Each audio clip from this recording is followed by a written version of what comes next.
الحمد لله كفى والصلاة والسلام على عباده الذين اصطفى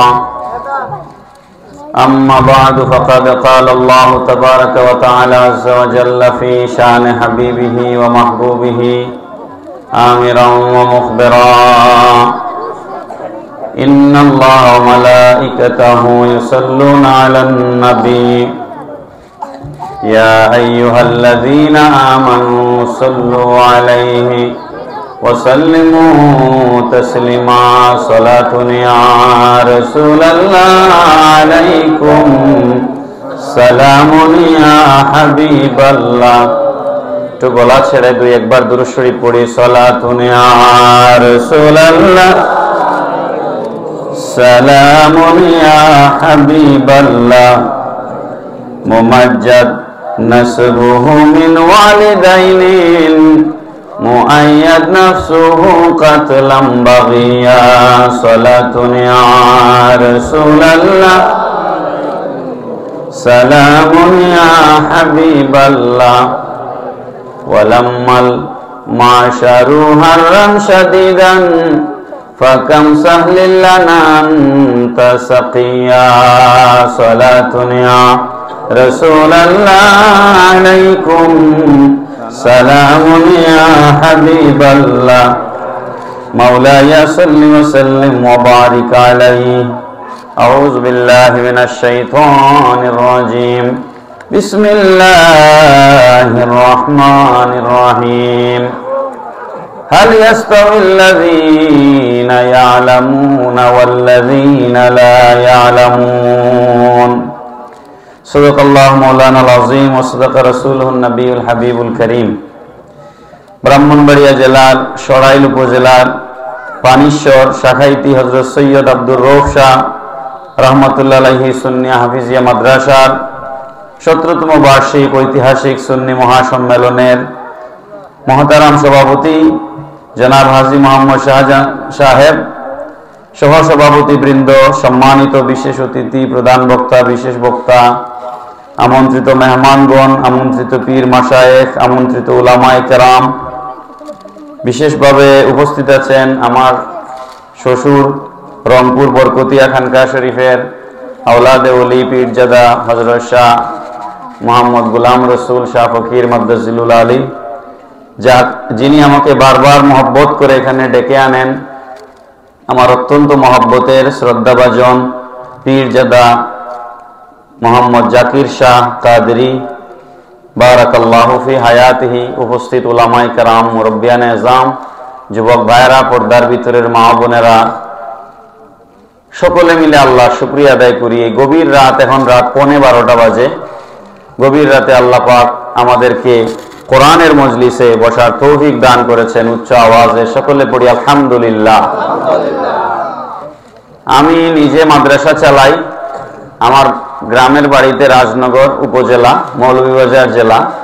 সেখানে আমার একটা পরিচালিত মাদ্রাসা আছে, দারুল মুস্তাফা সাল্লাল্লাহু আলাইহি সাল্লাম দাখিল মাদ্রাসা।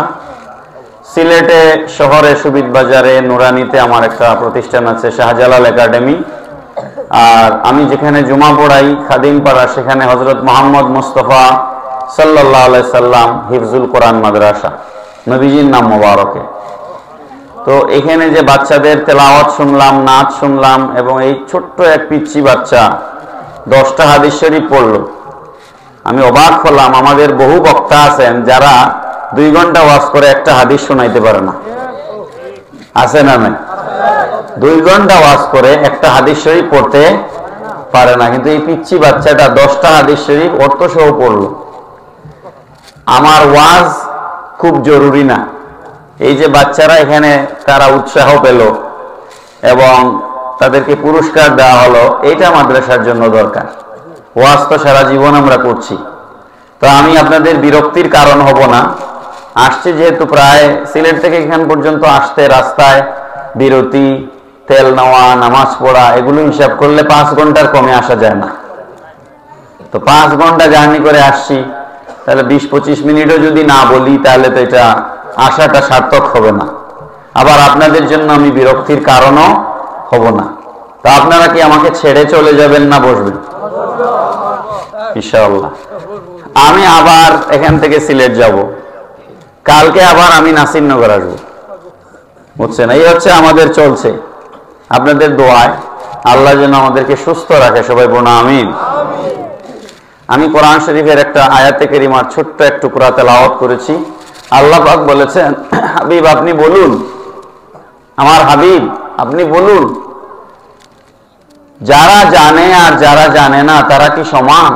তারা সমান নয়। এই কথাটা কোরআনের আয়াত। আল্লাহ পাক তার হাবিবকে বলছেন, আপনি বলুন, কুল হাল ইয়াস্তাউইল্লাযীনা ইয়ালামুনা ওয়াল্লাযীনা লা ইয়ালামুন। এলেমকে বলা হয় নূর। এলেমকে কি বলা হয়? নূর। হাদিস শরীফের মধ্যে এসেছে। আচ্ছা, হাদিস শরীফটা বলবার আগে আপনাদের কাছ থেকে আমি একটা জিনিস বুঝে নেই। এই যে লাইট জ্বলছে আমাদের মাথার উপরে, এগুলা সব নিভিয়ে দিলে কি হবে? অন্ধকার হলে আমি আপনাকে দেখব না, আপনি আমাকে দেখবেন না।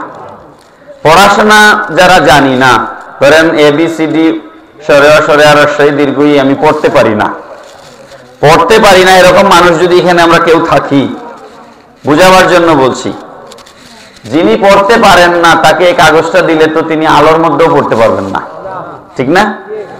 কিন্তু তিনি আমাকে দেখতে পাচ্ছেন না? দেখতে পারতেছেন কিনা? তিনি তো আমাকে দেখছেন। এখন লাইট নিভিয়ে দিলে কি আর দেখবেন? তার মানে আলো আমাকে কমপক্ষে দেখার শক্তি দিয়েছে। তো এলেমটা হচ্ছে আলো, নূর, যেটার বিপরীত হচ্ছে অজ্ঞতা, অন্ধকার, জুলমত। তো যার মধ্যে কোনো জ্ঞান নাই, এলেম নাই, সে অন্ধকার। যার মধ্যে জ্ঞান আছে তার মধ্যে আলো আছে। পড়েন না সুবহানাল্লাহ। নবী পাক সাল্লাল্লাহু আলাইহি সাল্লাম হাদিস শরীফে এই কথাটা বলেছেন, আফদালুল আমালিল ইলমু লিল্লাহি ইন্নাল ইলমা ইয়ানফাউকা মাআহু কালিলুল আমালি ওয়া কাসীরুহু ওয়া ইন্নাল জাহলা লা ইয়ানফাউকা মাআহু কালিলুল আমালি ওয়া লা কাসীরুহু। নবী পাক সাল্লাল্লাহু আলাইহি সাল্লাম ইরশাদ করেছেন, সর্বোত্তম আমল হচ্ছে, মানুষের সর্বোত্তম আমল হচ্ছে আল্লাহ বিষয়ক এলেম অর্জন করা, আল্লাহ বিষয়ক জ্ঞান অর্জন করা। আর নবীজি বলছেন, নিঃসন্দেহে ইন্নাল ইলমা ইয়ানফাউকা মাআহু কালিলুল আমালে ওয়া কাসীরুহু। তোমার আমল বেশি হোক বা কম হোক, নবীজি বলছেন তোমার আমল বেশি হোক বা কম হোক, নিঃসন্দেহে তোমার মধ্যে যদি জ্ঞান থাকে, এলেম থাকে, সেটা কম হোক বেশি হোক, এলেম তোমাকে কিছু না কিছু উপকার দিবে। নবীজি বলেছেন এলেম তোমাকে কিছু না কিছু কি দিবে? উপকার দিবে। ওয়াইনাল জাহলা লা ইয়ানফাউকা মাআহু। অজ্ঞতা, মূর্খতা মানুষকে কোনো উপকার দেয় না। তাহলে জানা, না জানার থেকে জানা ভালো না খারাপ? না জানার থেকে জানা ভালো না খারাপ? ভালো। এবার আসেন, কথা যা চিন্তা করেছিলাম ধরেন 1.5-2 ঘন্টা কথা বলার, সেটাকে এখন আমি আধা ঘন্টা 40 মিনিটে কনসাইজ করব। এই জন্য আমি সব কথা বলবো না, মূল কথাগুলো বলবো। এবার আসেন, অনেক মানুষ আছে আমাদের সমাজে, যেমন ধরেন আমি যে ইউনিভার্সিটির প্রফেসর, আমার ইউনিভার্সিটিতে কোনো ইসলামিক সাবজেক্ট নাই, আমি কিন্তু ইসলামিক কোনো সাবজেক্টের টিচার না। আমি পড়াই ওখানে পলিটিক্স, রাষ্ট্রবিজ্ঞান, Plato, Aristotle, Socrates, marks, Lenin, মাও সেতুং, এগুলো আমি পড়াই ছাত্রদেরকে। ফিজিক্স, কেমিস্ট্রি, বায়োলজি, ম্যাথ, এগুলো আমার ইউনিভার্সিটির subject. Computer science, electrical engineering, civil engineering, chemical engineering, architect engineering, environmental engineering, forestry and environmental engineering, food and T technology, এগুলো হচ্ছে আমার ইউনিভার্সিটির সাবজেক্ট। আমি এই কথাগুলো কেন বললাম বলেন তো? এই ইউনিভার্সিটি যে বললাম, আমি অন্য ইউনিভার্সিটিতে যাচ্ছি না, আমার ইউনিভার্সিটি বলছি, শাহজালাল ইউনিভার্সিটি। 27টা ডিপার্টমেন্ট আছে, এখানে ইসলামিক কোনো সাবজেক্ট নাই। তাহলে পড়া হয় কি? ইঞ্জিনিয়ারিং পড়ানো হয়, সায়েন্স পড়ানো হয়, টেকনোলজি পড়ানো হয়। এগুলার মধ্যে আল্লাহকে চিনবার কোনো জ্ঞান আছে? বলেন আছে? আল্লাহকে চিনবার কোনো জ্ঞান নাই। আছে দুনিয়াবি জ্ঞান। কি জ্ঞান? আমি বলছি না দুনিয়াবি জ্ঞান দরকার নাই, দুনিয়াবি জ্ঞান দরকার আছে। সমাজ চালাতে গেলে, দেশ চালাতে গেলে, রাষ্ট্র পরিচালনা করতে গেলে ডাক্তারের দরকার আছে। ডাক্তার না হলে মেডিকেল চলবে না। ইঞ্জিনিয়ার না থাকলে ঢাকা সিলেট মহাসড়ক কাজ কে করবে? ব্রিজ, বিশাল বিশাল পদ্মা সেতু, যমুনা সেতু কে তৈরি করবে? এই টানেল কে তৈরি করবে? ইঞ্জিনিয়ারের দরকার আছে কি নাই? ইঞ্জিনিয়ারের দরকার আছে, ব্যারিস্টারের দরকার আছে, ডাক্তারের দরকার আছে, সব কিছুর দরকার আছে। কিন্তু সমস্যা কোন জায়গায়? যারা এই সমস্ত জ্ঞানে জ্ঞানী, ডাক্তার, ইঞ্জিনিয়ার, ব্যারিস্টার, অন্যান্য যারা বড় বড় পণ্ডিত জ্ঞানী, এরা এই কথাটা বুঝে না। তারা মনে করে, বেশিরভাগ সাধারণ মানুষ মনে করে, মাদ্রাসায় পড়লে, হাফিজ সাহেব হইলে, হুজুর হইলে, মৌলানা সাহেব হইলে, মাদ্রাসায় পড়লে আখেরাতে কাজে লাগবে, দুনিয়ায় কোনো কাজে লাগবে না। এরকম একটা ধারণা আমাদের মানুষের মাঝে আছে। আছে না নাই? আপনারা যদি শুনতে চান তাহলে আমি কয়েক মিনিট বলতে চাই মাদ্রাসা শিক্ষার দুনিয়াবি ফায়দা কি। আপনারা কি শুনতে চান? আখেরাতের ফায়দা তো আপনারা হুজুরদের কাছ থেকে সারা জীবনই শুনছেন। একজন হাফেজে কোরআন, একজন হাফেজে কোরআন তার রক্তের সম্পর্কে, তার বংশের 10 জন জাহান্নামী, যাদের জাহান্নাম সাব্যস্ত হয়ে গিয়েছে, এরকম 10 জন জাহান্নামীকে সুপারিশ করে জান্নাতে দিয়ে দিবে। তাহলে আখেরাতে ফায়দা আছে না নাই? এটা একটা হাদিস আর কি, এরকম আরো বহু কথা আছে। তো আখেরাতের ফায়দার কথা আমরা সবাই জানি। বলে মোল্লার দৌড় মসজিদ পর্যন্ত, বলে কি বলে না? আমি মোল্লা না, তো আমি কি ইউনিভার্সিটিতে পড়াই না? তো মোল্লার দৌড় মসজিদ পর্যন্ত হইল কোথায়? আমার দৌড় তো ইউনিভার্সিটি পর্যন্ত, সারা পৃথিবী পর্যন্ত আমার দৌড়।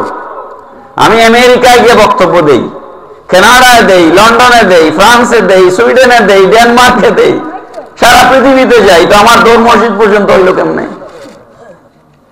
বুঝের অভাব আছে, আছে না নাই? মাদ্রাসা শিক্ষার দুনিয়াবি ফায়দা শুনতে চান? মাদ্রাসা শিক্ষার দুনিয়াবি ফায়দা কি? আখেরাতের ফায়দা তো আছেই। মাদ্রাসা শিক্ষার দুনিয়াবি ফায়দা আমি মুক্তসর করে আপনাদেরকে একদম মুক্তসর করে বলছি। এক হাদিসে আল্লাহর হাবিব সাল্লাল্লাহু আলাইহি ওয়াসাল্লাম বলেছেন, হাদিস শরীফ হচ্ছে হযরত আবু দারদা রাদিয়াল্লাহু তাআলা আনহু থেকে হাদিস বর্ণিত হয়েছে। আবু দারদা রাদিয়াল্লাহু তাআলা আনহু বলছেন, সামি'তু রাসূলুল্লাহ সাল্লাল্লাহু আলাইহি ওয়াসাল্লাম ইয়াকুল মান সালাকা তরিকান ইয়াতলুবু ফিহি ইলমান সাহহালাল্লাহু তরিকান ইলাল জান্নাহ। হযরত আবু দারদা রাদিয়াল্লাহু তাআলা আনহু বলছেন, আমি নবীজির কাছ থেকে শুনেছি, নবীজি বলেছেন, আমি শুনেছি যে ব্যক্তি ইলম অর্জন করবার জন্য, জ্ঞান অর্জন করবার জন্য বাড়ি থেকে বের হয়, মাদ্রাসার দিকে পরিচালিত হয়, আল্লাহ পাক রব্বুল আলামিন সে যে রাস্তা দিয়ে হেঁটে যায় মাদ্রাসায় যাওয়ার জন্য, আল্লাহ পাক তার ওই দিনের ইলম অর্জনের জন্য যে সে ঘর থেকে বের হলো, কোরআনের ইলম অর্জনের জন্য, হাদিসের ইলম অর্জনের জন্য, এর বদলা হিসেবে আল্লাহ রাব্বুল আলামিন সাহহালাল্লাহু তরিকান ইলাল জান্নাহ, আল্লাহ ওই বান্দার বেহেশতের পথ সহজ করে দেন। ওয়া ইন্নাল মালাইকাতা লাতাদাউ আজনাহাতাহা রিদান লিতালিবিল ইলম।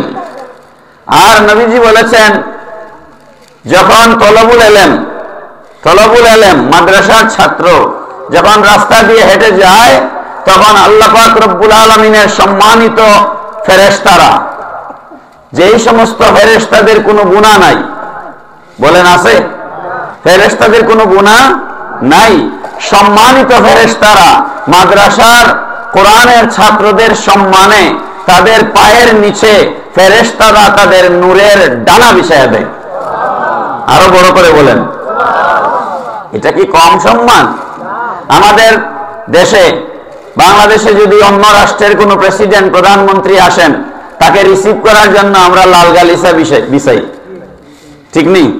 লাল গালিচার সংবর্ধনা দেওয়া হয়। আমাদের দেশের প্রেসিডেন্ট, প্রধানমন্ত্রী বাইরে, বাবা বসো, আমাদের দেশের প্রেসিডেন্ট, প্রধানমন্ত্রী বাইরে গেলে তাদেরকে লাল গালিচার সংবর্ধনা দেওয়া হয়। আর মাদ্রাসার তলবুল ইলম ছাত্রদেরকে ওরা যখন রাস্তা দিয়ে হাঁটে, আল্লাহর ফেরেশতারা নূরের পাখা দিয়া সংবর্ধনা দেয়। ওয়া ইন্নাল ইলমা ইস্তাগফিরু ওয়া ইন্নাল আলিমা ইস্তাগফিরু লাহু মান ফিস সামাওয়াতি ওয়া মান ফিল আরদ। আর নবীজি বলছেন একজন আলেমের জন্য, কার জন্য? একজন আলেমের জন্য আসমান আর জমিনের মাঝখানে, আসমান আর জমিনের মাঝখানে আল্লাহর সৃষ্টির যা কিছু আছে, গাছ বৃক্ষ তরুলতা পশু পাখি সব কিছু একজন আলেমের জন্য গুনাহ মাফের জন্য মাগফিরাতের জন্য দোয়া করে। এই ছেলেরা কথা বলবে না, এই ছেলে তুমি যাও তো উঠে, ওই ছেলেরা বিদায় করেন, কেন এখানে আসলো, তুমি যাও উঠে, খুব গুরুত্বপূর্ণ কথা হচ্ছে, যাও। ওয়াল হিতানু ফি জাওফিল মা, নবীজি বলতে বলতে বলছেন এমন কি পানির ভিতরের মাছ ও আলেমের জন্য দোয়া করে। পানির ভিতরের মাছ আলেমের জন্য কি করে? দোয়া করে। ওয়া ইন্না ফাদলাল আলিমি আলাল আবিদে কাফাদলিল কমারি লাইলাতুল বদরি আলা সাইরিল কাওয়াকিব। নবী পাক সাল্লাল্লাহু আলাইহি সাল্লাম বলছেন, আপনারা চাঁদ দেখছেন না? চাঁদ প্রথম যেদিন চাঁদ উঠে এটা একটা বাঁকা চাঁদ উঠে, ঠিক নেই? আস্তে আস্তে এটা বড় হতে থাকে। 14 তারিখের রাতে এটাকে আমরা পূর্ণিমার চাঁদ বলি, পুরা চাঁদ গোল হয়ে যায়। আবার 15 তারিখ থেকে কমা শুরু করে, ঠিক নেই? প্রথম দিনের চাঁদকে হেলাল বলা হয়। কি বলা হয়? এই জন্য বলা হয় জাতীয় হেলাল কমিটি। ওই যে রোজার চাঁদ দেখা গেল কিনা এটার জন্য কমিটি বসে, জাতীয় হেলাল কমিটি। আর পুরা মাসের চাঁদকে বলা হয় কামার, কামার। আর পূর্ণিমার চাঁদকে বলা হয় বদর। নবী পাক সাল্লাল্লাহু আলাইহি ওয়াসাল্লাম বলছেন, সাধারণ মুসলমানের উপর আমার উম্মতের যারা আলেম তাদের মর্যাদা হচ্ছে, সাধারণ উম্মতের উপর তাদের মর্যাদা হচ্ছে পূর্ণিমার চাঁদের মতো। বড় করে বলেন সুবহানাল্লাহ। এরপর নবীজি বলছেন, ওয়া ইন্নাল উলামা ওয়ারাসাতুল আম্বিয়া, নিশ্চয় নবীগণ, নিশ্চয় আলিমগণ নবীদের ওয়ারিস। নিশ্চয় আলেমগণ নবীদের কি ওয়ারিস। ওয়ারিস মানে উত্তরাধিকার। এখানে একটা কথা খেয়াল রাখতে হবে, আমরা মারা গেলে আমাদের জমি জমা টাকা পয়সা ধন সম্পদ ব্যাংক ব্যালেন্সের উত্তরাধিকারী হয় আমাদের সন্তানেরা। নবীগণ কোন সম্পদ দুনিয়ায় রেখে যান না, নবীগণ কোন টাকা পয়সা দুনিয়ায় রেখে যান না। কোন নবী দুনিয়ায় কোন সম্পদ রেখে গিয়েছেন এরকম কোন প্রমাণ নাই, কোন ইতিহাস নাই। তাহলে আলেমরা নবীর ওয়ারিস কিভাবে? এটা নবীজি ব্যঙ্গে বলে দিয়েছেন। নবীজি বলছেন, আল আম্বিয়াউ লাম ইওয়ারিসু দিনারান ওয়ালা দিরহামান, নবীগণ দিনার দিরহাম কিছু রেখে যান না। ওয়া ইন্নামা ওয়ারিসুল ইলমা, নবীগণ উত্তরাধিকার সম্পদ হিসাবে এলেম রেখে যান। কি রেখে যান? এলেম রেখে যান, জ্ঞান রেখে যান। ফামান আখাযাহু আখাযা বিহাজ্জিন ওয়াফিরিন, যেই ব্যক্তি সেটা গ্রহণ করলো সে সব থেকে উত্তম জিনিস গ্রহণ করলো। বড় করে বলেন সুবহানাল্লাহ।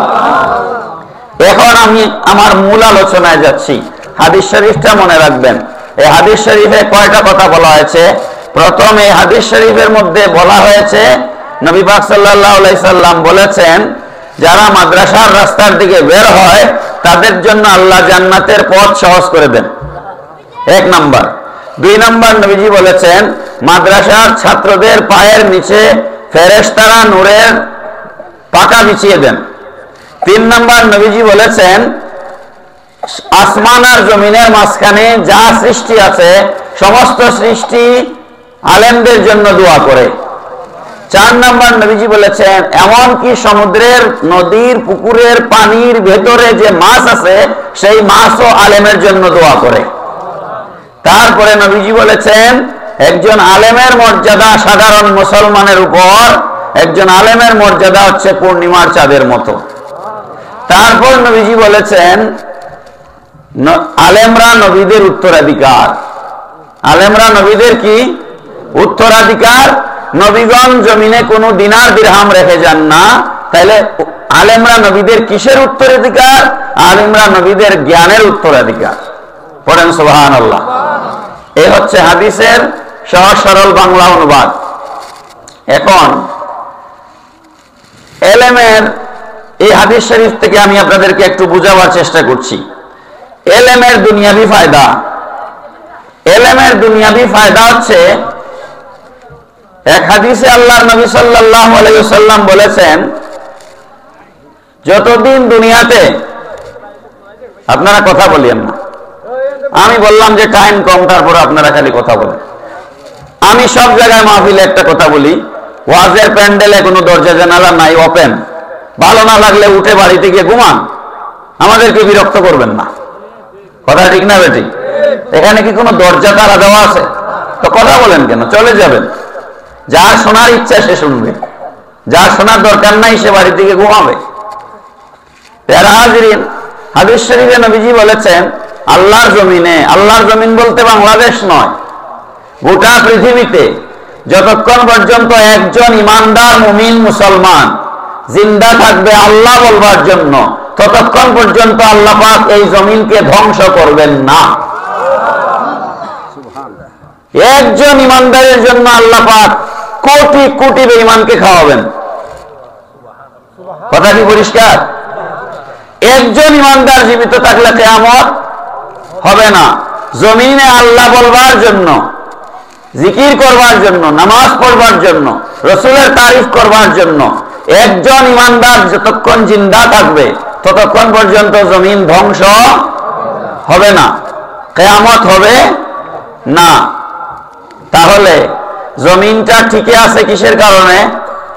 আল্লাহ ডাকনে ওয়ালা, নবী স্মরণ করনে ওয়ালা কোন না কোন ইমানদার বান্দার কারণে। পড়েন না সুবহানাল্লাহ। আমার কথা কি বোঝা যাচ্ছে? এখন আসেন, কথা এখন হইল, তাহলে সমাজে হাজার লক্ষ কোটি নাস্তিক আছে না নাই? যারা আল্লাহ বিশ্বাস করে না, এরকম নাস্তিক, মুরতাদ, কাফের, বেঈমান, মুশরিক, মুনাফিক আছে কি নাই? মূর্তি পূজারী আছে কি নাই? আছে। তো এদেরকে রিজেক্ট দেওয়া হয় কেন? ওই যে একজন ইমানদারের জন্য। যতক্ষণ একজন ইমানদার জিন্দা থাকবে, কি ব্যাপার এখানে কি শুরু করলেন আপনারা? বুঝলাম না। একটা কথা বারবার কেন বলতে হবে ভাই? কোরআন হাদিসের কথা বলতেছি, এরা খালি এখানে কথাবার্তা বলে। চুপ করে বের হয়ে গিয়ে হাত ধরে টেনে নিয়ে বাইরে গিয়ে গল্প করতে করতে বাড়ি চলে যান। একসাথে গল্প যা আছে সব রাস্তায় গিয়ে করেন, এখানে করিয়েন না। মুডও তো নষ্ট হয়ে যায়। ওয়াজের একটা মুড থাকা লাগে, তো কানে আওয়াজ আসলেই মুড নষ্ট হয়ে যায়। আমি কি গান গাইতে বসছি? যারা সুর দিয়া টান দিয়া গান গান, তাদের আশপাশে কথা বললে অসুবিধা হয় না, কিন্তু আমাদের অসুবিধা হয়, বুঝছেন? তো কি বলছিলাম? একজন ইমানদার জিন্দা থাকা অবস্থায় আল্লাহ পাক জমিন ধ্বংস করবেন না। তাহলে মাদ্রাসা শিক্ষার বা ইসলামী শিক্ষার দুনিয়াবি গুরুত্ব, এক নাম্বার গুরুত্ব হচ্ছে দুনিয়া ঠিকই আছে মাদ্রাসা থাকবার কারণে। দুনিয়া ঠিকই আছে মাদ্রাসা থাকার কারণে। আপনারা বলবেন মাদ্রাসা না থাকলে কি আল্লাহর জিকির থাকবে না? হ্যাঁ, মাদ্রাসা না থাকলে আল্লাহর জিকির থাকবে না। এটা আমি বুঝাই দেব একটু করে। মাদ্রাসা না থাকলে আল্লাহর জিকির থাকবে না, মাদ্রাসা না থাকলে মিলাদ থাকবে না, মাদ্রাসা না থাকলে কিয়াম থাকবে না, মাদ্রাসা না থাকলে দুরূদ থাকবে না, মাদ্রাসা না থাকলে সালাম থাকবে না, মাদ্রাসা না থাকলে নামাজ থাকবে না, মাদ্রাসা না থাকলে ইবাদত বন্দেগী থাকবে না। আপনারা বলতে পারেন যে হুজুর আমরা তো মাদ্রাসায় যাই নাই, তো আমরা তো নামাজ পড়ি। কিভাবে পড়েন এটা একটু পরে আসতেছি, এটা একটু পরে আসতেছি ইনশাআল্লাহ। তাহলে এবার প্রশ্ন করেন তো নিজেকে, নদীর সমুদ্রের নিচের মাছ কেন আলেমের জন্য দোয়া করবে? তার দরকার কি? ওই সমুদ্রের নিচের মাছ যে রিজিক পায়, এটাও জমিনের কোন আল্লাহর বান্দার জিকিরের কারণে। জমিনে যদি জিকির বন্ধ হয়ে যায়, মাছের রিজিক বন্ধ হয়ে যাবে। জমিনে যদি জিকির বন্ধ হয়ে যায়, জঙ্গলের বাঘের রিজিক বন্ধ হয়ে যাবে। জমিনে যদি জিকির বন্ধ হয়ে যায়, কুল মাখলুকাতের রিজিক বন্ধ হয়ে যাবে। এই জন্য আসমান আর জমিনের মাঝখানে আল্লাহর যত সৃষ্টি আছে সমস্ত সৃষ্টি আলেমদের জন্য দোয়া করে। এই দোয়া আলেমের স্বার্থে করে না, তার নিজের স্বার্থে করে। পড়েন সুবহানাল্লাহ।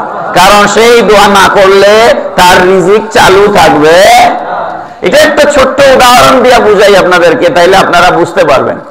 যেমন ধরেন 200, 300, 400 বরযাত্রী নিয়ে আমরা বিয়েতে যাই।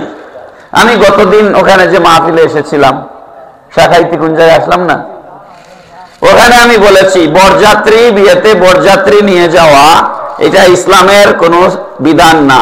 ইসলামের বিধান হচ্ছে ওয়ালিমা করা। কি করা? ওয়ালিমা করা। ওয়ালিমা বৌবাত করা। বরযাত্রী নিয়ে যাওয়া সুন্নত নয়, ওয়ালিমা করা সুন্নত। এই ওয়াজ আমি আজকে করব না, টাইম নাই। এখন মূল কথা শুনেন। ধরেন বরযাত্রী যাচ্ছেন 300, 400, 500 মানুষ যাচ্ছেন। কোনো কারণে যদি বরের সাথে কনের বাড়ির ঝগড়া বিবাদ লেগে যায় আর বর যদি না খাইয়া উঠে চলে আসে, তাহলে বরযাত্রীরে খুব ভালো করে কুরমা পোলাও খাওয়াইয়া দিবে। কি বুঝলেন আপনারা আমার কথা? দিবেনি, খাওয়াইবেনি? তাইলে আপনি খাচ্ছেন বরের উসিলায়। কিসের উসিলায়? বর খাইলে আপনি খাইতে পারবেন, বর যদি না খায় তাইলে বাকি যারা আছে তারা কেউ খাইতে পারবেন না। এই কথাটা যারা বুঝে নেন, আপনি আমি দুনিয়াতে যারা রিজিক পাচ্ছি, আমরা সবাই রিজিক পাচ্ছি কোনো না কোনো আল্লাহর বান্দার জিকিরের উসিলায়। কথা কি পরিষ্কার হয়েছে? প্রথম কথা। আরেকটা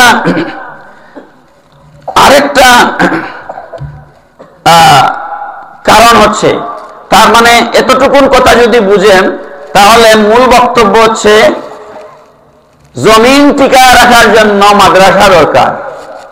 কারণ মাদ্রাসা থাকলে আলেম থাকবে, মাদ্রাসা থাকলে জিকির থাকবে, মাদ্রাসা থাকলে ইবাদত থাকবে। ঠিক কিনা? এটা প্রথম কথা। তার মানে মাদ্রাসা শিক্ষার দরকার আমাদের জীবন রক্ষার জন্য। কিসের জন্য? একটু আমাকে সাহায্য করেন। কিসের জন্য? আমাদের জীবন রক্ষার জন্য। 2 নাম্বার দুনিয়াবি ফায়দা মাদ্রাসার। 2 নাম্বার দুনিয়াবি ফায়দা হচ্ছে মানুষের মধ্যে মনুষ্যত্ব, মানুষের মধ্যে জবাবদিহিতা নিশ্চিত করে একমাত্র মাদ্রাসা শিক্ষা। পড়েন সুবহানাল্লাহ। মনুষ্যত্বটা কি আগে বুঝে নেন। মনুষ্যত্ব না বুঝলে এই ওয়াজ বোঝা কঠিন। আদম আলাইহিস সালামকে আল্লাহ পাক যখন সৃষ্টি করলেন, সৃষ্টি করার পর ওয়া নাফাখতু ফীহি মির রূহি, আল্লাহ আদমের ভিতরে রূহ ফুঁকে দিলেন। রূহ ফুঁকে দেওয়ার পর আদম আলাইহিস সালাম মুরাকাবার মধ্যে বসলেন। মুরাকাবা বুঝেন তো? নামাজে আত্তাহিয়াতের সূরতে বসে পীর সাহেবরা ধ্যান করে, এটাকে বলা হয় মুরাকাবা। আদম আলাইহিস সালাম মুরাকাবা করলেন। এক মুরাকাবায়, এক ধ্যানে চলে গেল 40 বছর। আল্লাহ পাক বলেন, আদম তোমার বানাইলাম, আমার একলা একলা ভালো লাগে না, আমার একা একা ভালো লাগে না। তোমার বানাইলাম, এখন দেখি তুমি কথাই বলো না, চুপ করে ধ্যান করে বসে আছো।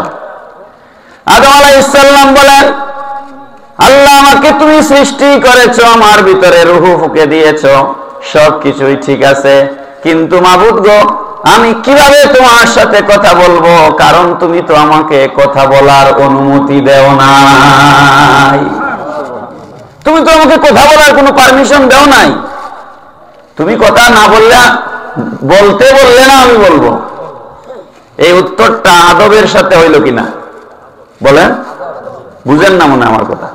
এই উত্তরটা অতি আদবের সাথে আদম আলাইহিস সালাম উত্তরটা দিয়েছেন। আমাদের দেশের নানান বক্তা আছে যারা এই আদবগুলা বুঝে না। আল্লাহ পাক বলে, আদম রে এত সুন্দর উত্তর তুমি দিলা, আমি আল্লাহ তোমার উপরে রাজি হয়ে গেলাম, সন্তুষ্ট হয়ে গেলাম তোমার উত্তর শুনে। আমি উপস্থিত সময়ে তোমার উত্তর শুনে তোমাকে 2টা পুরস্কার দিচ্ছি। পড়েন সুবহানাল্লাহ।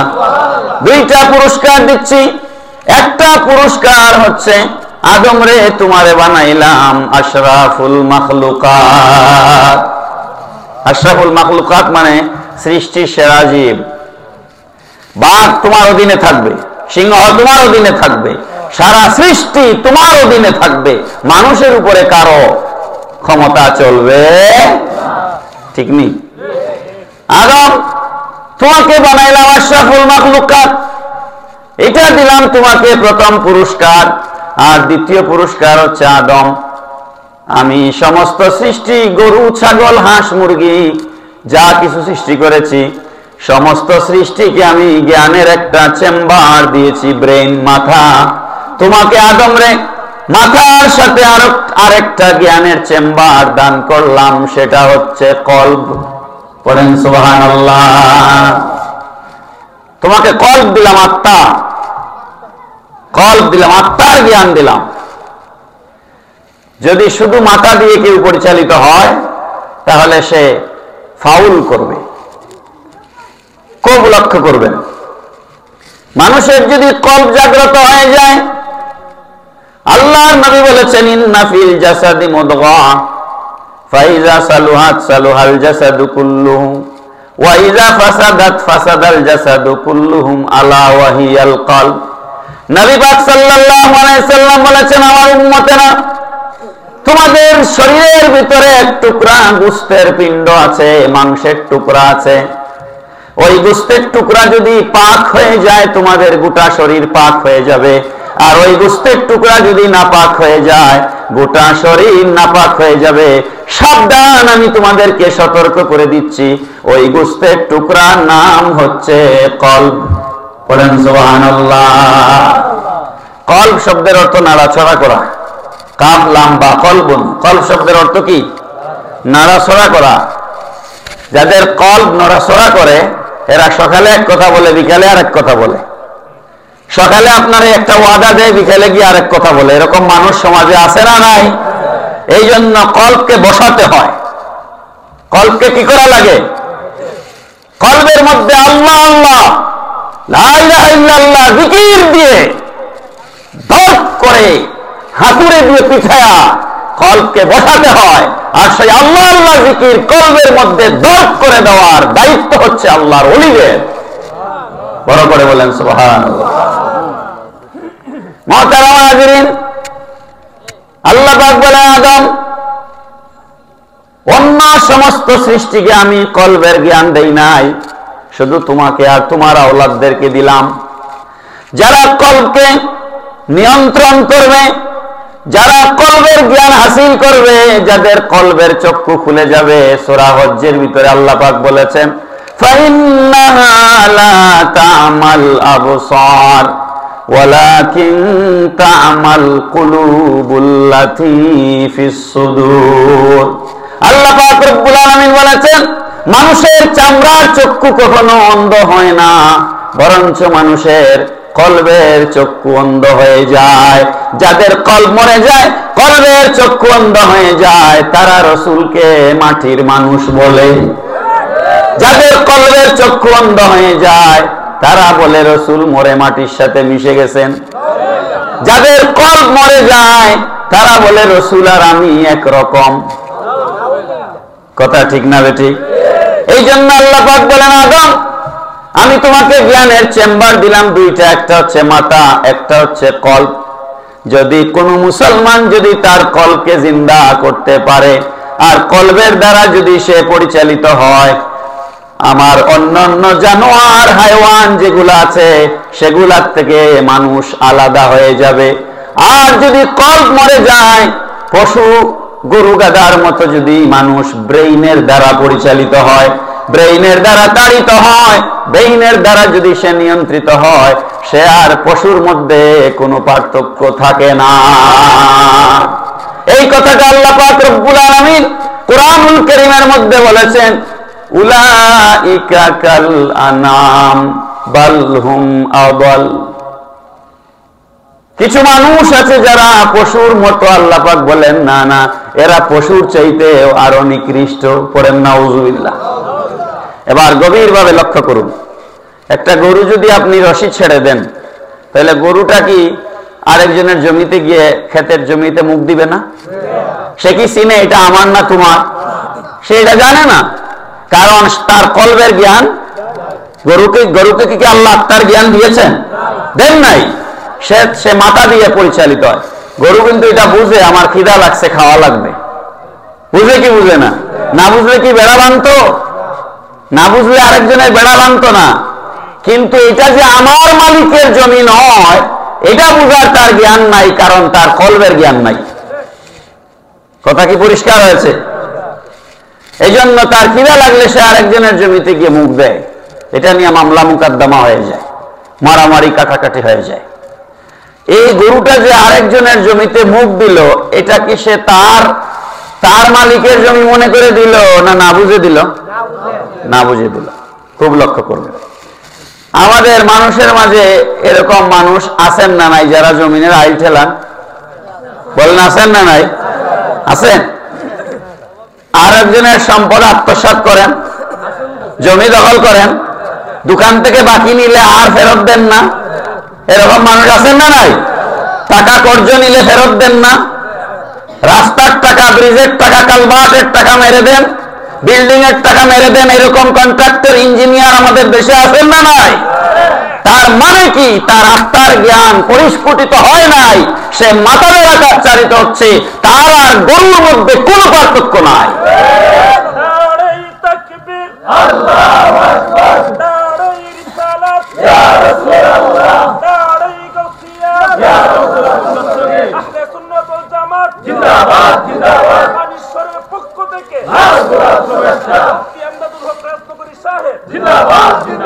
একটা উদাহরণ দিয়ে বিষয়টা বুঝেন।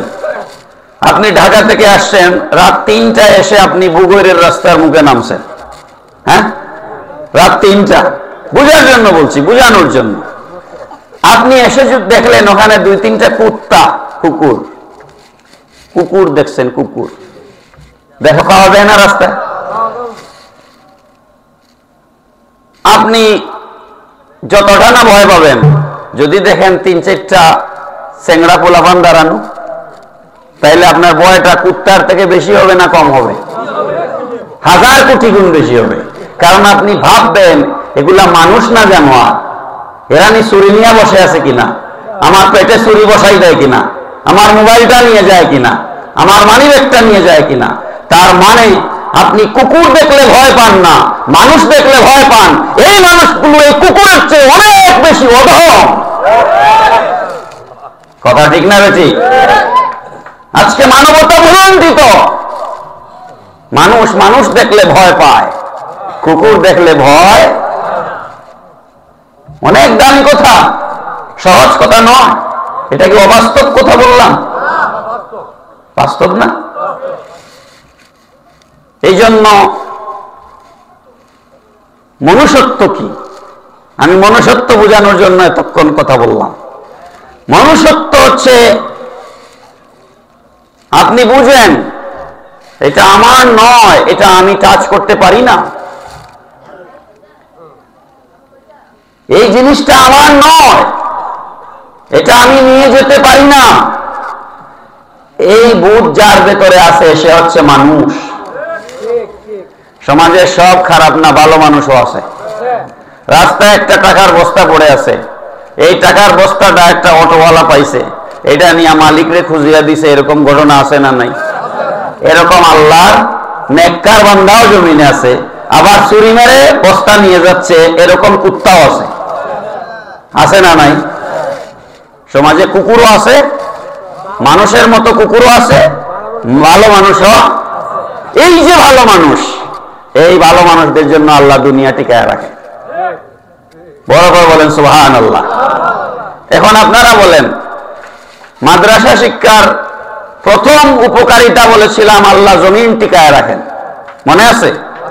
2 নম্বর উপকারিতা হচ্ছে মাদ্রাসা শিক্ষার দ্বারা, কেবল মাদ্রাসা শিক্ষার দ্বারা মানুষের অন্তরে মনুষ্যত্ব জাগ্রত হয়। আপনি বলতে পারেন তাহলে কি ইঞ্জিনিয়াররা মানুষ না, ডাক্তাররা মানুষ না? হ্যাঁ, যেই ডাক্তার সিজার লাগবে না তারপরেও সিজার করে, সে কুত্তা থেকে আরো খারাপ। যে ইঞ্জিনিয়ার দেশের মানুষের ট্যাক্সের টাকায় রাস্তা হয়, সেই রাস্তার টাকা সে মেরে দেয়, সে কুকুরের চেয়ে আরো খারাপ। কথা ঠিক না বেটি? সে ওই হায়ওয়ান, ওই ছাগল যেই ছাগল আরেকজনের জমিতে মুখ দেয়, সে এটা তার মালিকের কিনা বুঝে না, ওই ছাগলের থেকে সে আরো খারাপ। কথা ঠিক না বেটি? উদাহরণ দিয়ে বিষয়টা বুঝাই। মাদ্রাসা শিক্ষা মানুষকে কিভাবে মনুষ্যত্ব শিক্ষা দেয়। যার মধ্যে কোরআনের জ্ঞান আছে সত্যিকার, হ্যাঁ, হুজুরদের মাঝেও বহুত অমানুষ আছে, হুজুরদের মাঝেও অমানুষের অভাব নাই, সব হুজুর মানুষ না, আছে, আছে না নাই? খেয়াল করেন, কোরআনের এলেম, হাদিসের এলেম, এক কথা এলমে দ্বীন যার ভিতরে আছে, সে এটা বুঝে যে আমি জিনা করতে পারি না, কারণ কেউ না দেখলেও আমার আল্লাহ দেখেন। আমি সুদ খাইতে পারি না, কারণ কেউ না দেখলেও আমার আল্লাহ দেখেন। এমনও বহু চোর সমাজে আছে যে চোরকে আমরা ধরতে পারি না, আছে না নাই? এমনও বহু ডাকাত আছে যে ডাকাতকে আমরা ধরতে পারি, আমি যদিও জানি না সে ডাকাত, কিন্তু কে জানেন? বলেন, কে জানেন? তো যার ভেতরে এলমে দ্বীন আছে, কোরআনের জ্ঞান আছে, হাদিসের জ্ঞান আছে, সে এটা বুঝে যে আর কেউ না দেখলেও কে দেখেন? বলেন, কে দেখেন? ছোট্ট একটা উদাহরণ নেন। ইউসুফ আলাইহিস সালামের সাথে জুলাইখা আসক্ত হয়ে জুলাইখা ইউসুফ আলাইহিস সালামকে ঘরের ভিতরে বন্দী করলো। বিশাল লম্বা ইতিহাস। 60টা দরজা, কয়টা? 60টা দরজা তালা দিল, দিয়া মাঝখানে ভিতরে নিয়ে ইউসুফ আলাইহিস সালামরে ঢুকাইলো, জেনা করবে। পরের নাউজুবিল্লাহ। জুলাইখার যে বেডরুম ছিল, ওই বেডরুমে বিছানার পাশে একটা মূর্তি রাখা ছিল। মুশরিকরা মূর্তি পূজা করে এবং পয়সার অবস্থা অনুযায়ী কেউ সোনা দিয়া মূর্তি বানায় রাখে ঘরে, কেউ মাটি দিয়া বানায় রাখে, কেউ রূপা দিয়া বানায় রাখে, মানে যার যারা অর্থনৈতিক অবস্থা অনুযায়ী। তো জুলাইখা মূর্তি বানায় রাখছে ঘরের ভিতরে। একটা কাপড় দিয়া মূর্তিটাকে জুলাইখা ঢেকে রেখেছে। জুলাইখা, ইউসুফ আলাইহিস সালাম জিজ্ঞেস করেন, এটার তো প্রাণ নাই, মূর্তির কি প্রাণ আছে? এটা তো দেখে না, তো এটারে তুমি ঢেকে রাখছো কেন? জুলাইখা বলছে, এটার চোখগুলা মিস্ত্রি এমন ভাবে বানাইছে, চোখগুলা আপনারা দেখেন গাড়ির মধ্যে বাদাম লটকায়া রাখে, রাখে না? তারপরে আপেল রাখে, আসলে বাদাম না, দেখতে বাদামের মতো, আসলে প্লাস্টিক। এটারে বলে শোপিস। শোপিস আঙ্গুর ঝুলায় রাখে, শোপিস রাখে না? দেখতে অবিকল আঙ্গুরের মতো লাগে। তো জুলাইখা বলতেছে, চোখগুলা মিস্ত্রি এমন ভাবে বানাইছে যেমন বোঝা যায় আমারে দেখতেছে, এই জন্য তোমার সাথে আমি জিনা করব, এই জন্য আমি লজ্জায় তারে ডেকে দিয়েছি। ইউসুফ আলাইহিস সালাম বলেন, ও জুলাইখা, তোমার এই মূর্তি তোমাকেও দেখবে না, আমাকেও দেখবে না, তারপরও তুমি এটাকে একটা রুমাল দিয়ে ঢেকে রেখেছো। আর আমি এমন মাবুদকে আল্লাহ মেনেছি যিনি সর্বাবস্থায় তোমাকেও দেখেন, আমাকেও দেখেন। এখন আপনারা ঈমান টেস্ট করে নেন, পরীক্ষা আপনাদের। আপনি আপনার মনরে জিজ্ঞেস করেন, আপনি কতটা ভালো, কতটা সৎ, আপনি বলতে পারবেন। একেবারে নীরব জায়গায়, একাকী জায়গায় একটা যুবক আর যুবতী মিলিত হয়েছে। ওই জায়গায় হাদিস শরীফের মধ্যে এসেছে, ওই ষোড়শী সুন্দরী মেয়ে ওই যুবককে বলছে, এখানে তো কেউ নাই, মাও নাই, বাবাও নাই, পাড়াপড়শি নাই, কেউ নাই, আসো তুমি আমি জেনা করি। তখন ওই যুবক বলে, আরে যুবতী নারী, তুমি আমাকে জেনার দিকে আহ্বান করছো, অথচ ইন্নী আখাফুল্লাহ, আমি আল্লাহকে ভয় করি। কাকে ভয় করি? নবীজি বলেন, এরকম সংকটময় মুহূর্তে কোন যুবক যদি কোন যুবতী নারীর আহ্বানে সাড়া না দিয়া জেনাত থেকে বাঁচতে পারে, আমি নবী বলছি ওই যুবক কিয়ামতের ময়দানে আল্লাহর আরশে আজিমের ছায়ার নিচে জায়গা পাবে। যেদিন আল্লাহর আরশের ছায়া ছাড়া আর কোনো ছায়া থাকবে না। প্যারা হাজিরিন, কথা আমার অন্যদিকে চলে গেছে। এখন কেউ না দেখলেও আল্লাহ দেখেন, এই শিক্ষাটা ইউনিভার্সিটিতে দেওয়া হয় না মাদ্রাসায় দেওয়া হয়? এই জন্য যত বড় পণ্ডিত তত বড় চুর, যত বড় পণ্ডিত তত বড় চুর। কথা ঠিক না বেঠিক? ইঞ্জিনিয়ার হইতে পড়াশোনা করা লাগে নাই? হাজার হাজার কোটি টাকা দুর্নীতি করছে, সে ছোট পণ্ডিত না বড় পণ্ডিত? বড় পণ্ডিত হয়ে হাজার হাজার কোটি টাকা দুর্নীতি করছে। সে, আমি বলছি না সে মূর্খ, সে জ্ঞান অর্জন করেছে, কিন্তু তার সে যে ইউনিভার্সিটিতে যে কলেজে পড়েছে, সে যে জ্ঞান অর্জন করেছে, ওই এলেমের ভিতরে কেউ না দেখলেও আল্লাহ দেখেন, এই জ্ঞান তাকে শেখানো হয় নাই। কথাটা ঠিক না বেঠিক? তাকে আর সব জ্ঞান শেখানো হয়েছে। মেশিন কিভাবে চালাইতে হয়, কম্পিউটার কিভাবে অপারেট করতে হয়, এগুলো তাকে শেখানো হয়েছে। প্রজেক্ট কিভাবে ডেভেলপ করতে হয়, সফটওয়্যার কিভাবে তৈরি করতে হয়, এগুলো তাকে শেখানো হয়েছে, সব তাকে শেখানো হয়েছে। কিন্তু কেউ না দেখলেও আল্লাহ দেখেন, এই ফিলিংস, এই ভূত শক্তি, তার শিক্ষা তাকে শেখায়। এই শিক্ষাটা দেওয়া হয় কোথায়? মাদ্রাসায়। বলেন কোথায়? এই জন্য সমাজ থেকে যদি আপনি দুর্নীতি মুক্ত করতে চান, মাদ্রাসা শিক্ষার কোনো বিকল্প নাই। আমি আপনাদেরকে একটা উদাহরণ দিই, আপনারা সবাই জানেন এই ঘটনা, আমি একটু মনে করাইয়া দিচ্ছি। ওমর আল ফারুক রাদিয়াল্লাহু তাআলা আনহুর শাসন আমলে খলিফাতুল মুসলিমিন, আমিরুল মুমিনিন রাতের বেলা রাস্তায় রাস্তায় হাঁটতেন, গরিব দুঃখী মানুষের খবর নিতেন, কার ঘরে খাবার আছে, কার ঘরে খাবার নাই। পড়েন সুবহানাল্লাহ। আঠার বস্তা মাথায় নিয়ে গিয়ে গরিব মানুষের ঘরে দিতেন। ওনার পাশে উজির নাজির যারা থাকতেন, তারা বলতেন, আমিরুল মুমিনিন, আমরা কি মরে গিয়েছি নাকি? আপনি কেন আটার বস্তা মাথায় নিয়েছেন? আটার বস্তা আমাদের মাথায় দেন, আপনি সাথে চলেন। আমিরুল মুমিনিন ওমর আল ফারুক বলতেন, ভাই রে, আমি হচ্ছি রাষ্ট্রের খলিফা, আমার জবাব হাসরের মাঠে আমাকেই দিতে হবে, তোমাকে নয়। এই জন্য আটার বস্তা আমার মাথায় নিতে দাও। আজকের নেতা নেত্রী হিসাব করেন না, আমরা কোথায় আছি? মদিনাতুল মুনাওয়ারায় মসজিদে কুবা, যেই মসজিদের কথা ডাইরেক্ট কোরআন শরীফের মধ্যে আল্লাহ পাক বলেছেন, প্রতি শনিবার দিন মসজিদে কুবায় গিয়ে যদি কেউ 2 রাকাত নামাজ আদায় করে, নবীজি বলেছেন একটা কবুল হজের উমরার সওয়াব হয়ে যাবে।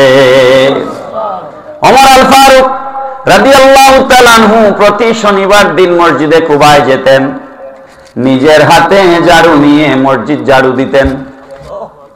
সাথে যারা থাকতেন তারা টানাটানি করতেন, হুজুর ঝাড়ু আমার কাছে দেন। খলিফাতুল মুসলিমিন ওমর আল ফারুক বলতেন, টানাটানি করিও না, আমি নিজের চোখে দেখেছি নূরের নবীর নুরানি দস্তে পাক দিয়ে নবীজি নিজ হাত মোবারকে এই মসজিদ ঝাড়ু দিয়েছে। সুতরাং নবীর সুন্নত আমাকে আদায় করতে দাও।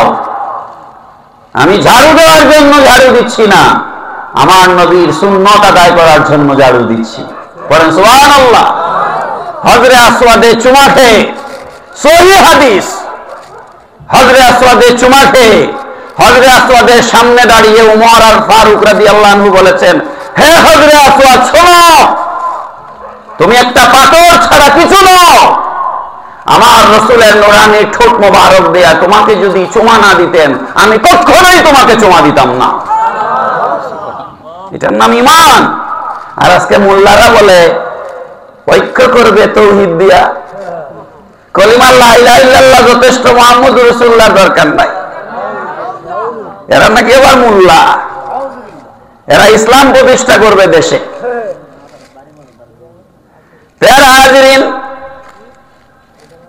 খলিফাতুল মুসলিমিন রাতের বেলা বের হয়েছেন। এক ঘরের পাশ দিয়ে হেঁটে যাওয়ার সময় ঘরের ভিতরে দুইজন মহিলার কথা শুনতে পাইলেন। বাইরে একটু দাঁড়ায় গেলেন, তারা কি বলে একটু শুনি। মহিলা এবং মহিলার মেয়ে, তাদের একটা গাভী আছে, গরুর দুধ দহন করে, গরুর দুধ বিক্রি করে তাদের সংসার চালায়। গাভী কিংবা ছাগল বকরি যেটাই হোক,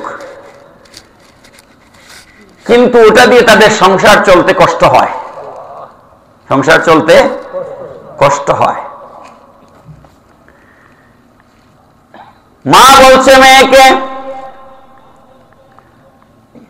দুধের মধ্যে একটু পানি মিশায় দাও, পানি মিশায় দিলে ওজন ডবল হয়ে যাবে, দাম ডবল হয়ে যাবে। মেয়েটা বলছে, মাগো কি বলছো তুমি, কি বুঝতে পারছো? উমরের কানে যদি এই কথা যায় আমাদের গর্দান থাকবে না। এই কথা উমর শুনতেছে বাইরে দাঁড়ায়, কি শাসক ছিলেন।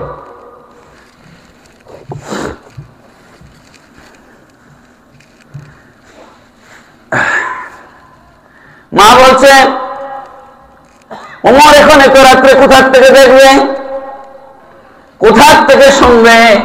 তুমি পানি মিশায় দাও। এত রাত্রে উমরের কাছে কে গিয়া খবর দিবি? এবার মেয়ে বলছে, মাগো যদিও উমর না দেখে, উমরের খোদা তো আল্লাহ রব্বুল আলামিন তো দেখছে। উমর আর স্থির থাকতে পারলেন না, ফিরে আসলেন। ফিরে এসে পরের দিন সকালবেলা ওনার ছেলের জন্য এই মেয়েকে বিয়ের প্রস্তাব দিলেন। বড় করে বলেন সুবহানাল্লাহ। আজ আমরা টাকা ছাড়া কিচ্ছু বুঝি না। হ্যাঁ, উমর বললেন, এমন সৎ মেয়ে, এমন সৎ মেয়ে কি আমি এই দেশে আরেকটা পাবো? এই মেয়েকেই তো আমার ছেলের বউ হিসেবে চাই। আজকে সংসার টিকে না কেন? কোথায় আছি আমরা? প্যারা হাজিরিন, আরেকটা ঘটনা সংক্ষেপে শুনি মনে হয়ে গেল। খলিফাতুল মুসলিমিন উমর আল ফারুক রাস্তা দিয়ে সফরে বের হয়েছেন, দূরে কোথাও যাবেন। সাথে খাবার পানি যা নিয়েছিলেন সব শেষ হয়ে গেছে। মরুভূমির মধ্যে একটা রাখাল ছেলে ছাগল বকরি ভেড়া চড়াচ্ছে। ওমর তার কাছে গিয়ে দেখলেন সে একটা ছাগলের দুধ দহন করে গ্লাসের মধ্যে দুধ নিয়ে খাচ্ছে। হযরত উমরের প্রচন্ড খিদা লেগেছে। হযরত উমর বললেন, ভাই তুমি আমারে তোমার দুধ থেকে একটু দুধ খাইতে দাও। ওই রাখাল ছেলে বলছে, পথিক ভাই, সে তো চিনে না উনি উমর, এই রাষ্ট্রের খলিফা।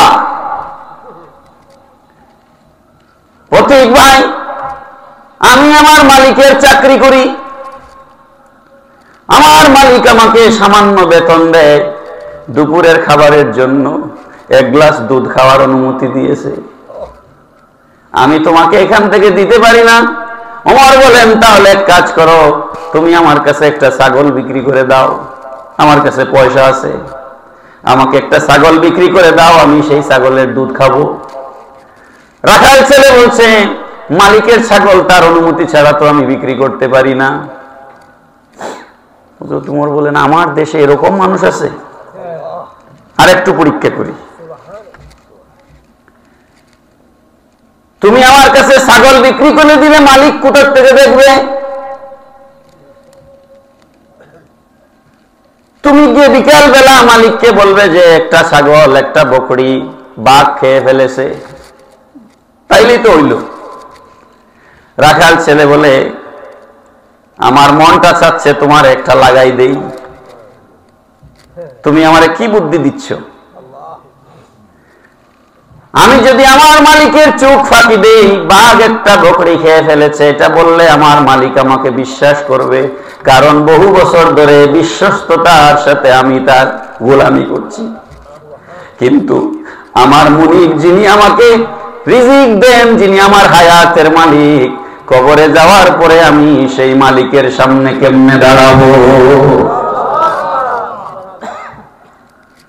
এটার নাম জবাবদিহিতা।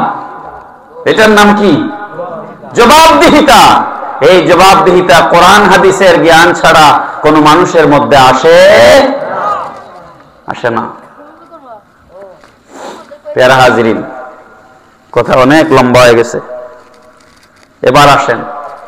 নবীজি বলেছেন, একদম শেষ করব, আমার বহু প্ল্যান ছিল কথা বলার, কিন্তু এখন আর পারছি না। নবীজি বলেছেন, তুমি যে আলিম হতে পারো না, এখন তুমি কি করবে? কি শোনার দরকার আছে না? নেই? এটা বলে শেষ করব। বাইহাকি শরীফ, কিতাবের নাম বাইহাকি শরীফ, 381 নম্বর হাদিস। নবীজি বলছেন, জাহান্নাম থেকে যদি বাঁচতে চাও, হে আমার উম্মতেরা, ভাই জাহান্নাম থেকে বাঁচতে চাই কি চাই না? 30 ডিগ্রির উপরে টেম্পারেচার গেলে আমরা ফ্যানের জন্য, এসির জন্য পাগল হয়ে যাই, ঠিক না? জাহান্নামে ধাউ ধাউ করে আগুন জ্বলবে। আমরা জাহান্নামের আগুন থেকে বাঁচতে চাই কি চাই না? দুনিয়ার 50-60 বছরের জিন্দেগির জন্য অনন্ত সীমকাল বরবাদ করবেন না। নবীজি বলছেন, আমার উম্মতেরা, জাহান্নামের আগুন থেকে যদি বাঁচতে চাও তাহলে 4টা কাজ করতে হবে। কয়টা? 4টা। 1 নাম্বার, নবীজি বলছেন, কুন আলিমান। 1 নাম্বার হচ্ছে আলেম হও। কি হও? গুনবেন। 1 নাম্বার হচ্ছে আলেম হও। 2 নাম্বার, নবীজি বলছেন, আও মুতাআল্লিমান, আলেমের ছাত্র হও। কি হও? আলেমের ছাত্র হও। 3 নাম্বার, আও মুস্তামিআন, আও মুত্তাবিআন, আলেমের কথা শোনো। আর 4 নাম্বার হচ্ছে আও মুহিব্বান, আলেমকে ভালোবাসো। পড়েন সুবহানাল্লাহ। এই যে গত 15-20 দিন আগে পাকিস্তান থেকে এক শিল্পী এসে গান গায়া 3.5 কোটি টাকা নিয়ে গেল। 3.5 কোটি। এর আগে একবার ইন্ডিয়া থেকে এক নায়ক এসে 8 কোটি টাকা নিয়ে গেছে। আর আপনারা হুজুরদেরকে 20,000 টাকা দিলে জান বের হয়ে যায়। কথা ঠিক না বেটি? কলিজা ছিঁড়ে যায়। আমি বলি, হুজুরদেরকে যে হাদিয়া দেন আপনারা ওয়াজের, সোয়াবের নিয়তে মহব্বতের সাথে দিবেন, কিয়ামতের ময়দানে নাজাতের উসিলা হবে। এটা ওয়াজের হাদিয়া দিচ্ছি মনে করে দিবেন না। কথাটা কি মনে রাখবেন? ওয়াজের হাদিয়া দিচ্ছি মনে করে দিবেন না। মনে করবেন তিনি একজন আলেম, তিনি দ্বীনের কথা বলেন, তাকে যদি আমি 2টা পয়সা দেই, তিনি একটা কিতাব কিনবেন, তিনি একটা মাদ্রাসা করবেন, তিনি একটা ভালো কাজ করবেন। এই নিয়তে মহব্বতে তাকে হাদিয়া দিবেন, তারও ফায়দা হবে, আপনারও বেহেশতের পথ খুলে যাবে। কথা কি পরিষ্কার? তাহলে কয়টা? একটু বলেন আমার সাথে। 1 নাম্বার, আলেম হও। কি হও? 2 নাম্বার, আলেমের ছাত্র হও। 3 নাম্বার, আলেমের কথা শোনো। 4 নাম্বার, আলেমকে ভালোবাসো। এখন আপনারা যারা আলেম হতে পারেন নাই, আলেমের ছাত্রও হতে পারেন, আলেমও অন্যায়, মাদ্রাসায়ও যান নাই, তাহলে আপনাদের জন্য 3 নাম্বার, আও মুস্তামিআন, আলেমের কথা শোনো। আর এই আলেমের কথা শোনার জন্য আজকের এই মজলিস। কথা ঠিক না বেটি? আলেমের কথা শোনার জন্য আজকের এই মজলিস। এই মজলিসে আপনাকে নামাজ শিখাবে, রোজা শিখাবে, হজ শিখাবে, যাকাত শিখাবে, দৈনন্দিন জীবন কিভাবে পরিচালনা করব সেটা শিখাবে। আমি প্রথম বলছিলাম, আপনাদের মনে আছে কিনা নাই দেখেন, আমি প্রথম বলছিলাম যে আলেম ছাড়া দিন টিকবে না, মাদ্রাসা ছাড়া জমিন টিকবে না। আপনি যে নামাজ পড়েন এটা শিখছেন আরেকজন আলেমের কাছ থেকে, আর এটা দিন শিখবার একটা বড় উপায় হচ্ছে দিনের এই মজলিস। যারা আলেম হতে পারেন নাই, আলেমের ছাত্র হতে পারেন নাই, আপনারা 3 নম্বর অপশনে আছেন। বেহেশতে যাওয়ার 3 নম্বর পথ এটা। বেহেশতে যাওয়ার 1 নম্বর পথ আলেম হও। এখন আলেম খালি হইলেই হবে না। আলেম কি খালি হইলেই হবে? শোনেন, নবী পাক সাল্লাল্লাহু তাআলা আলাইহি ওয়াসাল্লাম আর সাহাবায়ে কেরামের আকীদা আমরা মানি কি মানি না? সাহাবায়ে কেরামের চাইতে বড় আশিকে রাসূল কেউ ছিলেন? ছিলেন না। এই জন্য নবী পাক সাল্লাল্লাহু আলাইহি সাল্লাম আর একজন সাহাবী হযরত জুনদুব ইবনে আব্দুল্লাহ রাদিয়াল্লাহু তাআলা আনহু বলছেন, কুন্না মান নবী সাল্লাল্লাহু আলাইহি ওয়াসাল্লাম ওয়া নাহনু ফিতিয়ানুন হাজাওয়ারাতুন। হযরত জুনদুব ইবনে আব্দুল্লাহ বলছেন, আমরা টকবগে যুবক ছিলাম, নবীজির সাথে চলাফেরা করতাম, নবীজির সাথে চলাফেরা করতাম, টকবগে যুবক ছিলাম। ফাতাআল্লামনাল ঈমানা ক্বাবলা আন নাতাআল্লামাল কুরআন। আমরা কোরআনের শিক্ষা গ্রহণ করবার আগে আগে নবীজির কাছ থেকে ঈমানের শিক্ষা গ্রহণ করেছি। মুসলমান বুঝে শুনে বলেন, কোরআন আগে না নবী আগে? বলেন, কোরআন আগে না ঈমান আগে? সুতরাং যারা আমার রাসূলকে রাখাল বলছো, তোমাদের ঈমান নাই। কথা সাফ? কোন অসুবিধা আছে? কোরআন আগে না নবী আগে? এটা আমার কথা না সাহাবীর কথা? এরপরে সাহাবী বলছেন, সুম্মা তাআল্লামনাল কুরআন। আমরা প্রথমে ঈমান শিখেছি।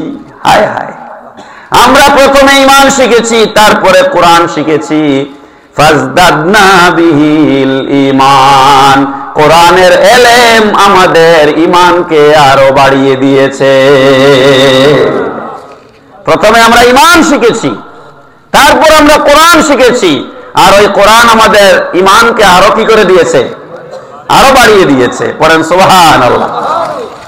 প্যারা হাজিরিন, আমরা যারা আলেম হতে পারি নাই, 2 নাম্বার পথ জাহান্নাম থেকে বাঁচবার 2 নাম্বার পথ নবীজি বলেছেন, তাহলে আলেমের ছাত্র হও। সেটাও আমরা অনেকেই হতে পারি নাই। কথা ঠিক নেই? তাহলে এখন আমাদের উপায় কি? 3 নাম্বার পথ নবীজি বলছেন, মুস্তামিয়ান, আলেমদের মজলিসে যাও, আলেমদের কথা শুনো। পড়েন সুবহানাল্লাহ। আর 4 নাম্বার পথ হচ্ছে মুহিব্বান, আলেমদেরকে ভালোবাসো। আলেমদেরকে কি করো? ভালোবাসো। একটা ছোট্ট কথা উদাহরণ দিই, কথা আমার শেষ।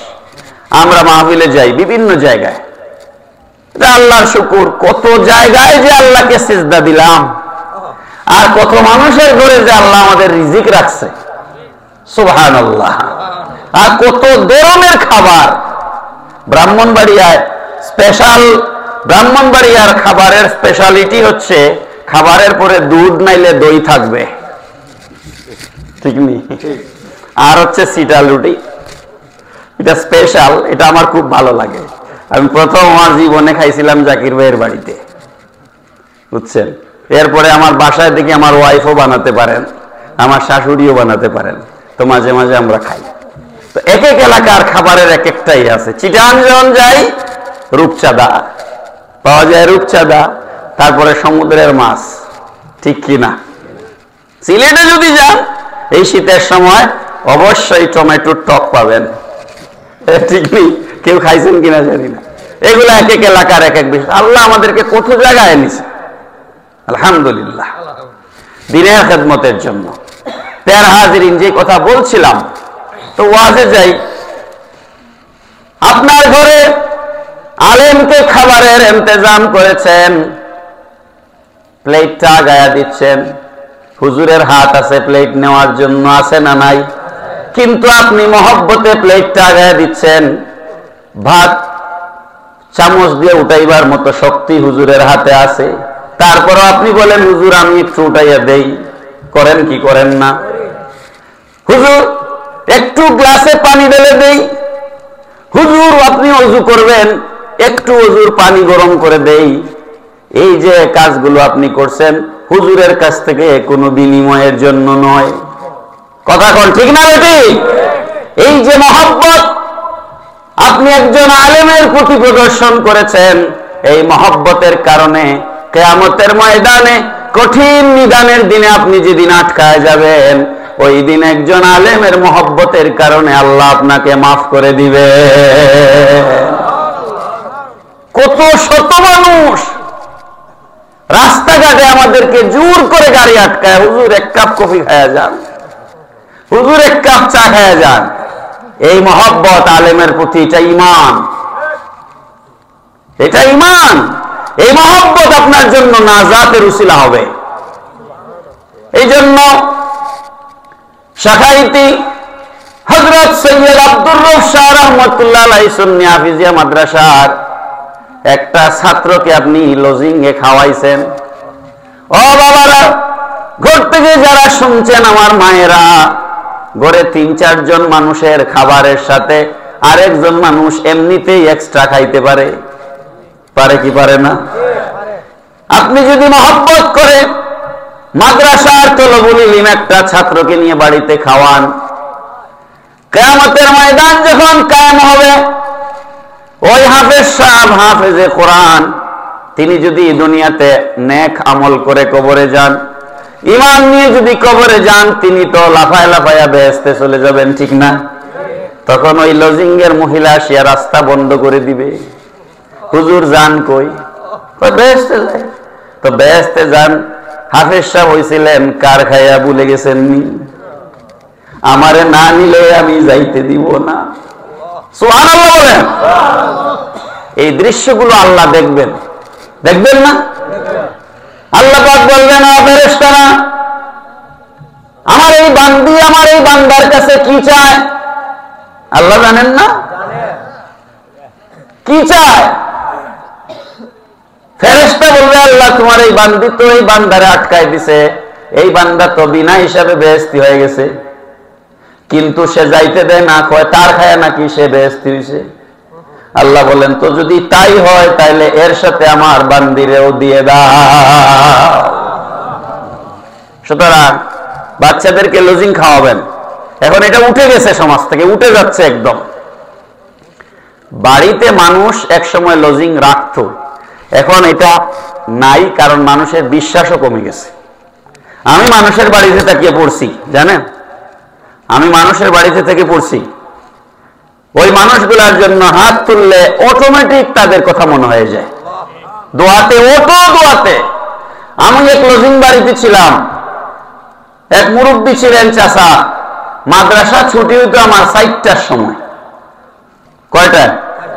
এই লোকটা আমি না যাওয়া পর্যন্ত দুপুরের খাবার খাইতো না। বলেন তো এই লোকটাতে ভোলা যায়? এমনি মনে চলে আসে, এমনি। সুতরাং আপনি যদি মহব্বত করে একজন আলেম তৈরি করেন, একজন হাফেজ তৈরি করেন, বিপদে যখন পড়ে যাবেন কিয়ামতের ময়দানে, তখন এটা আপনার জন্য নাজাতের উসিলা হয়ে যাবে। আল্লাহ পাক কবুল করুন, সবাই বলি আমিন। আল্লাহ পাক আজকের এই মাহফিলকে কবুল করুন, এই মাদ্রাসাকে কবুল করুন। এত রাত পর্যন্ত আপনারা বসে আমার কথা শুনবেন আমি বিশ্বাস করি নাই।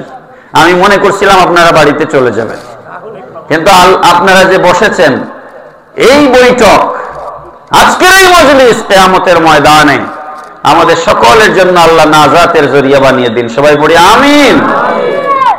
আমরা ঠান্ডায়, কুয়াশায়, রাত বিরাতে এক জেলা থেকে আরেক জেলা ঘুরে বেড়াই, আল্লাহ যেন আমাদের রাস্তাঘাটকে নিরাপদ করেন। আমাদের অহংকার ছিলেন আমাদের চট্টগ্রাম জামিয়া আহমদিয়া সুন্নি আলিয়া মাদ্রাসার মুহাদ্দিস মুফতি আল্লামা বখতিয়ার উদ্দিন আল কাদরি, অত্যন্ত জবরদস্ত একজন আলেম, কিন্তু একটা অ্যাক্সিডেন্টে জীবন তছনছ করে দিয়েছে। সেই অ্যাক্সিডেন্ট মাহফিল থেকে ফেরার সময়। এই জন্য দোয়া করবেন হক পন্থী সুন্নি উলামায়ে কেরামদের জন্য, আল্লাহ পাক যেন আলেম উলামাদেরকে নিরাপদ রাখেন, সবাই পড়ুন আমিন।